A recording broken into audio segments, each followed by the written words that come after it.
Me faltan. Es verdad, no los he conocido. Pero no porque no quisiera, sino porque me lo han impedido. Me faltan. Y con sus ausencias me llenaron el corazón de vacíos. Tengo 43 recuerdos que jamás se convertirán en olvido. Me faltan. Y aunque ya están, los llevo donde vaya conmigo. Este fue un texto que improvisé en realidad a mano alzada, jugando con... que se llama Presente. Jugando iba a decir, en realidad con el aniversario, este primer aniversario, que por estos días se cumplió de la desaparición forzada de los 43 jóvenes estudiantes mexicanos, en los que policías federales y municipales y un grupo de delincuentes se animaron a sustraer no solamente 43 vidas, mucho más, en Iguala, en México. Esto es algo que está sucediendo en México, no es nuevo, está sucediendo hace mucho tiempo. México desde hace unos años está regado por un montón de cuerpos de mexicanos que simplemente son estudiantes, son laburantes, son campesinos, son periodistas, son militantes de derechos humanos. Es un país muy castigado que en realidad creímos desde hace un año y lo sostenemos todos los que de alguna manera hacemos poesía a mano alzada, que teníamos que dar una voz los escritores, teníamos que dar una voz los artistas, porque muchas veces se sesga, se limita, se achica el reclamo de la gente a una cuestión política y social. Esto es mucho más, esto va mucho más allá, es una realidad que tenemos que hacer ver, y en realidad los que tenemos la posibilidad de hablar y de escribir, está bueno que en algún momento nos comprometamos. Así arrancamos este programa número 13 de Noche de Letras 2.0, y creíamos necesario darnos el tiempo para solidarizarnos con el pueblo mexicano. Es una de las comunidades que también nos escucha y bastante este programa. Así que vamos a volver con nuestro inicio habitual, a nuestra cortina, y después ya arrancamos el programa de hoy.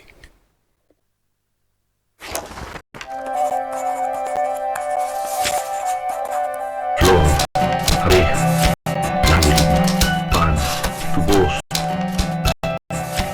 letras, la noche, letras, noche de letras.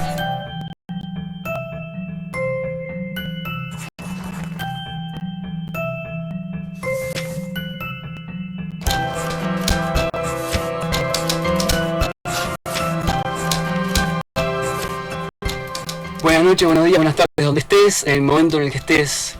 La idea no es tampoco cambiarte ni el clima, ni lo que te pueda haber quedado dando vueltas. La idea es que sí nos acompañes en este recorrido de media hora, que tampoco es casual, que hoy estamos saliendo desde Buenos Aires, vos nos podés escuchar desde cualquier lugar, mañana seguramente nos vas a escuchar desde Costa Rica, hoy salimos desde trentopic.com.ar, nos estás viendo también en trentopic.com.ar/TV, y mañana nos vas a escuchar en Radio Surquín. Pero más allá de eso, nos escuches donde nos escuches, estemos donde estemos, la idea es que no estén solos del otro lado y que sepan que hay toda una comunidad que está sintiendo y latiendo. Y acá estamos con un invitado que tiene que ver con un fragmento, algo que cuando decía, ¿y por qué arrancamos con esto? Y hoy arrancamos de esta manera porque, como dice Chantal Millard en uno de sus tantos poemas, exquisitos poemas, porque los que hacemos Noche de Letras 2.0, Matías Pradera en la producción, Luciano Fernández en la artística, Alex Pérez Coldeira en los controles técnicos, Leandro Murciego acá en la conducción, coincidimos en que todas las muertes son mi muerte. Y sentimos esto que les pasa a México como que nos pasa a todos. Con lo cual estamos caminando al lado de ellos en esta semana que ellos tienen de recuerdo. Y quien está acá al lado nuestro es alguien que... Carlos Escliar es alguien que justamente es amigo de Chantal Millard, pero él está acá por ser amigo de Chantal Millard. Simplemente es una coincidencia esa frase en todo esto. Él es pedagogo, es investigador del CONICET, es docente de Flaxo, es poeta, es filósofo, es un ser humano que tiene una... Yo creo que el centro de su obra está puesto en los demás, en la mirada hacia los otros. Y de eso vamos a hablar con él. Bienvenido, Carlos. Muchísimas gracias y encantado de estar aquí. Si digo que no soy filósofo, sí que filósofo. O sea que soy filósofo sin acento, digamos. Está muy bien. Me gusta. Claro, porque siempre hay almas sensibles que andan determinando quién es filósofo y quién no. Está bien. También es cierto que hay títulos que no... Yo creo que los títulos no hacen a que uno ejerza, en realidad. No, simple formalismo, muchas veces. Hablo de esas almas puritanas que antes de tomar la palabra te sueltan los cabeles y los diplomas por la cabeza. Pero me encanta que me introduzcas como eso a los demás y que además muestres mi falta de unidad, mi falta de identidad absoluta. Yo creo que es al revés. Ajá. Yo creo que en realidad la identidad está formada por un montón de aristas que nos van definiendo. Si tuviésemos una sola seríamos no solamente aburridos, sino seríamos bastante rústicos. Y todas esas aristas que vos tenés, que te van conformando y limitando, te van mostrando como alguien que le importa el otro, pero le importa el otro dentro de un contexto del todos, ¿no? Entonces justo te iba a preguntar eso básicamente, porque yo iba a arrancar por otro lado y suelo tener guiones y 10.000 cosas y me voy, y me suelo ir. Esa es una conversación, ¿verdad? Que no se sabe muy bien dónde empieza y dónde termina. Y era de lo que estábamos hablando y todo eso. Bueno, eso es lo más divertido, eso es lo que hace esto que eso tenga vida en realidad. ¿Cuánto hay de vos cuando escribís de pedagogo y de poeta? Wow. Esta mañana me pasó algo muy curioso. Tenía que hacer un informe ya muy retrasado, muy pendiente y de mucha deuda sobre una tesis doctoral. Yo ya me equivoco hace muchos años. Y empecé una y mil veces. Si estuviéramos en otra época, te diría que empecé con máquina de escribir una y mil veces a poner Buenos Aires y tal y tal. Y después sacaba del carro y la arrojaba al cesto de basura. Pero no, borraba y todo lo que lograba decir era querido Rafael. De tal manera que esta mañana yo tuve como esa sensación absolutamente transparente de basta de ese agotamiento, de la separación de la lengua.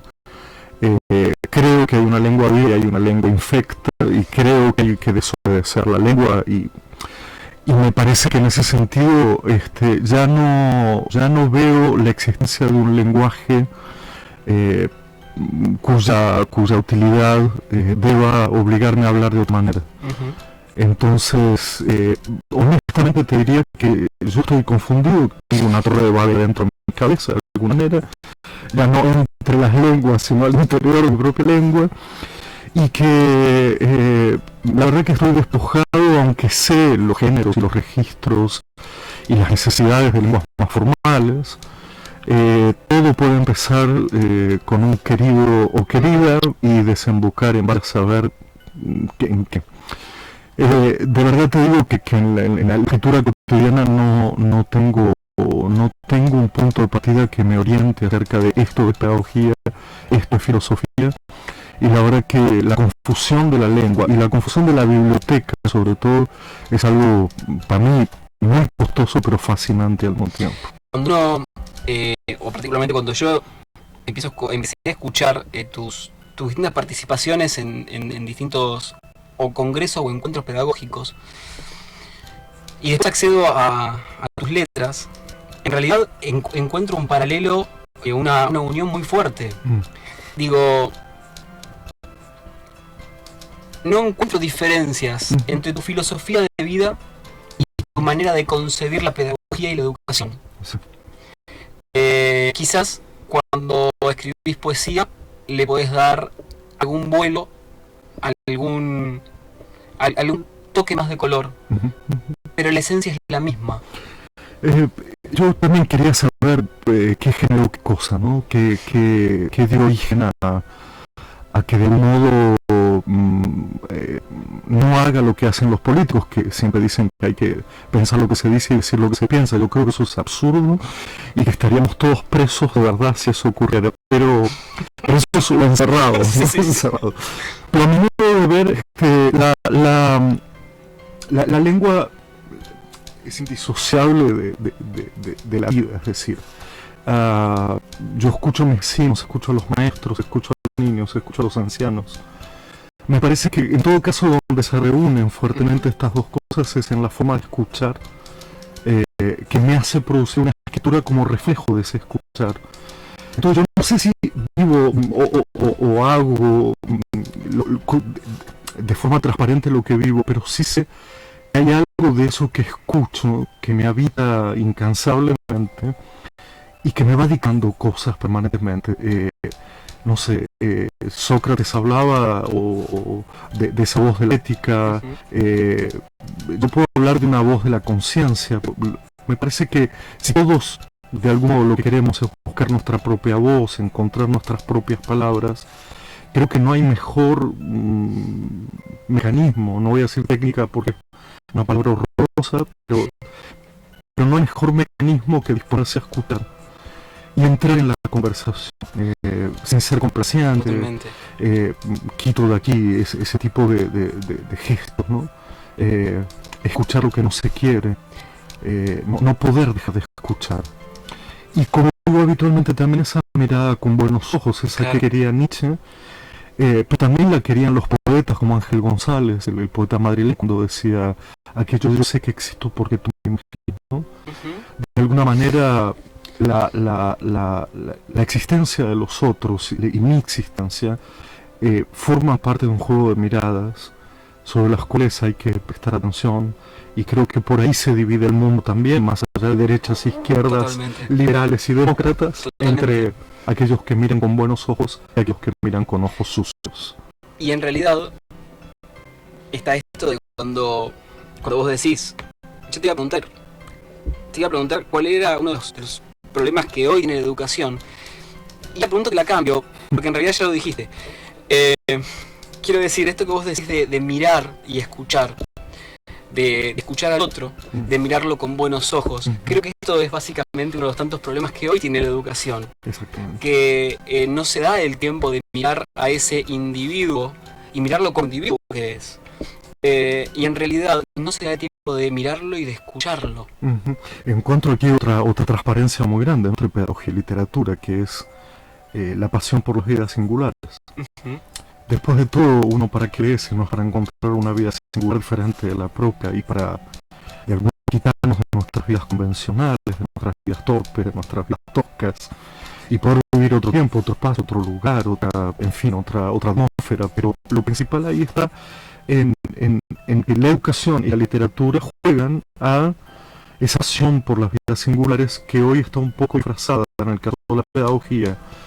Yo creo que por una voluntad muy técnica y muy jurídica, y en la literatura también por la industria cultural, digamos, el escribir el escribir según los formatos de ventas probables. Lo que hace que se escondan esas vidas singulares, quitándole por supuesto un sesgo de monstruosidad, y quitándole por supuesto también el cuerpo deseante. Claro que sí. Porque hay un límite, tanto para un lado, digamos, tanto hacia la belleza absolutamente enceguecedora, como hacia la monstruosidad también enceguecedora.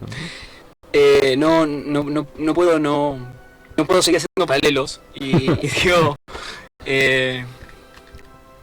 la educación, como bien dijiste en más de una nota, es un acto de amor. De hecho, es uno de los primeros actos de amor que uno recibe de su familia, y cuando uno va más allá, después debería tener esa extensión desde el sistema educativo. Pero la educación también es violencia. Digo, esta cuestión de no mirar al otro como individuo con necesidades propias y sacarlo de un colectivo en el que no todos piensan lo mismo y sienten lo mismo y necesitan lo mismo en el mismo momento, porque también hay tiempos madurativos. Esta cuestión de al otro ponerlo dentro de un grupo y quitarle esas diferencias. Y esta obligación que tienen los docentes en esta cuestión de también quitarse el tiempo para poder enriquecerse con la individualidad de cada uno de ellos, de esos chicos, en realidad yo lo veo como un acto violento para las dos partes. Y no formativo. No, claro, en primer lugar me parece que existe una relación ahí que a mí me parece fantástica, entre tiempo y amor también.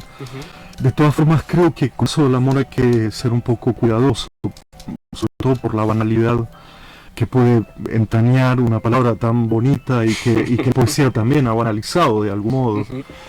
¿Quién sabe lo que uno es capaz de hacer por amor, ¿no? Y dónde está el límite, cuál es la frontera, cuál es el territorio de ese amor que tanto en la literatura como en la pedagogía parecerían formar parte del gesto inicial. Bueno, yo estoy básicamente por amor. ¿Por amor a qué? Al mundo.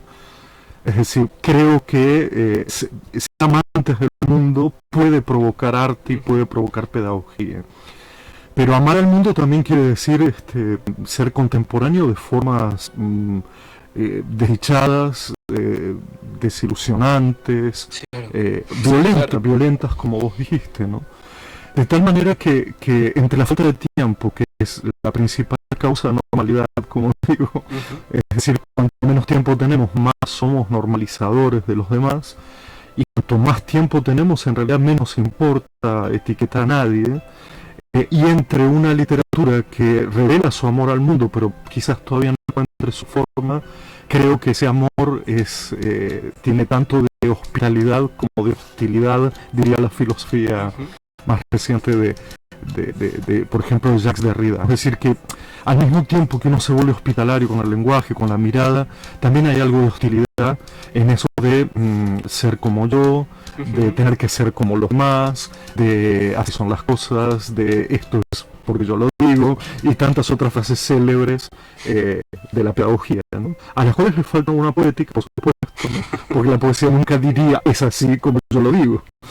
Es verdad. Vamos a ir a un pequeño separador y ya vamos a entrar un poco más en tus letras, pero igual es como indisoluble este camino. Así que nada, vamos a seguir disfrutando de Carlos después de separador.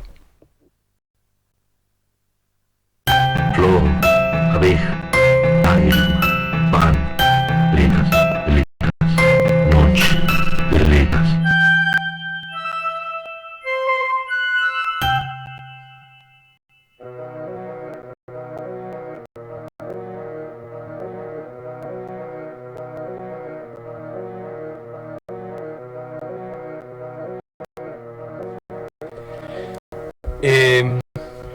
Carlos es, claro, por su trabajo, por su deleite, por su necesidad, es una persona que escribió. ¿Cuántos libros escribiste? A solas unos 13, 14 y en compañía unos 8, 9 más. Me siento viejo en ese sentido. Es una ¿no? necesidad de escribir. Digo, no podrías concebir la vida sin escribir, ¿no?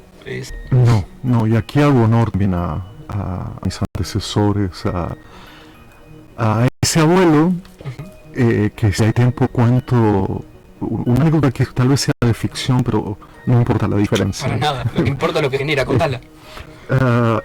Solía pasar los sábados todo el día en la casa de mis abuelos rusos, los maternos. Y cuando llegaba la hora del raconto final del día, que has hecho hoy en ese medio castellano, de abuelo yo le contaba casi con la misma intensidad lo que había vivido. Rompía la maceta, jugar con el perro, jugar con mis primos, golpear la pelota, manchar las paredes, era toda esa intensidad. Y mi abuelo se guardaba su última frase y siempre decía lo mismo, decía aquello de hay que ver todo lo que hiciste para no leer. Me acuerdo mucho de eso porque creo que también pinta una época que es esta inclusive, ¿no? Todo lo que, todos los celulares que usamos para no leer, por ejemplo, ¿no? O todas las vueltas que damos para no leer.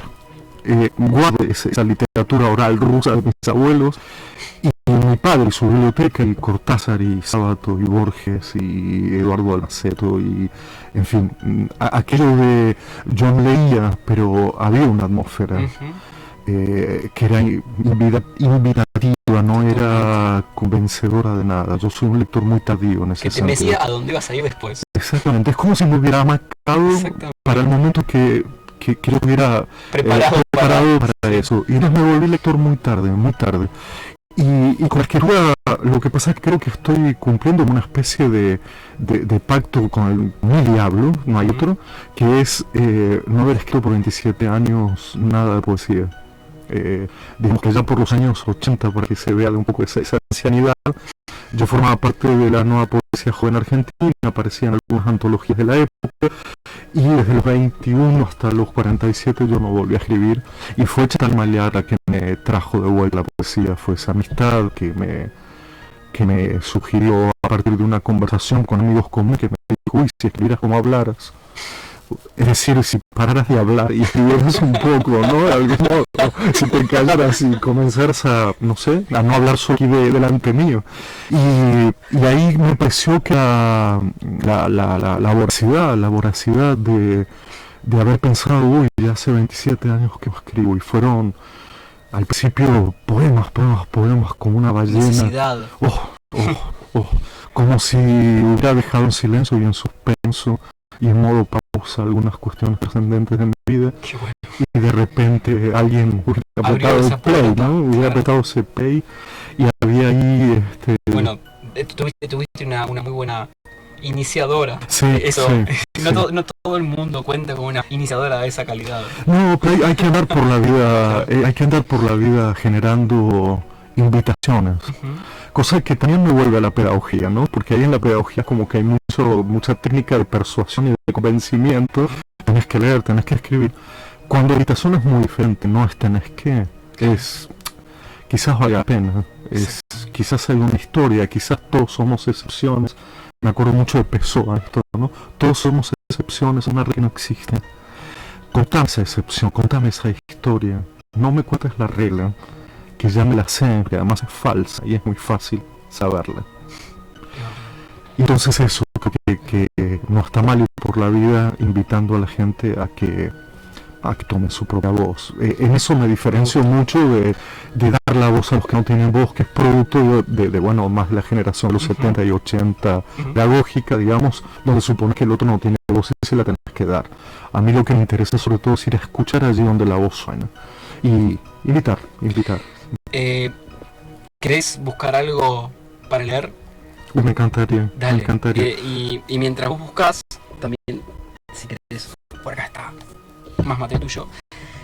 Cuando vos decías teníamos tiempo, acá el tiempo es muy escaso, pero la realidad es que la poesía no se define en versos simplemente, y que la cocina de la poesía es lo que acabas de contar, de tus abuelos, de recuerdo, de lugar en esos lugares, y cómo la cuenta cada uno, con lo cual perdernos esa posibilidad sería estar desconociendo lo que nosotros mismos queremos mostrar. Exacto. Así que bienvenida a la anécdota. Y siempre me acuerdo del Roberto Bolaño último, el que se despide su hijo Lautaro, y que en un librito llamado Universidad Desconocida, un librazo, perdón, le dice a su hijo Lautaro aquello de: lee a los viejos poetas, hijo mío, y no te arrepentirás.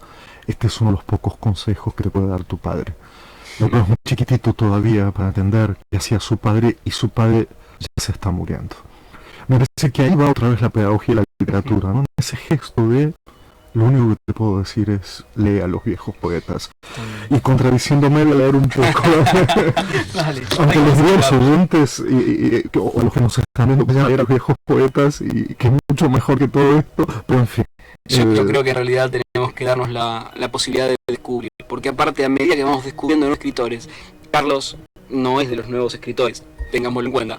Digo, Carlos ya tiene una trayectoria en esto de escribir, pero a medida que vamos descubriendo los nuevos escritores, también a lo mejor vamos abriendo puertas nuestras para descubrirnos a nosotros mismos, que es una buena invitación, y es algo que para mí tiene que ser la educación, porque en realidad es cierto que a uno tienen que invitar distinto, pero en la vida hay un montón de invitaciones que a veces a uno no le enseñan a darse cuenta que esa es una invitación, y esto es básicamente una de las herramientas que nos tendría que dar siempre la educación. Bueno, una materia obligatoria debería ser formas de la invitación, digamos. Exactamente. Pero bueno, invito a escuchar una variación del fuego.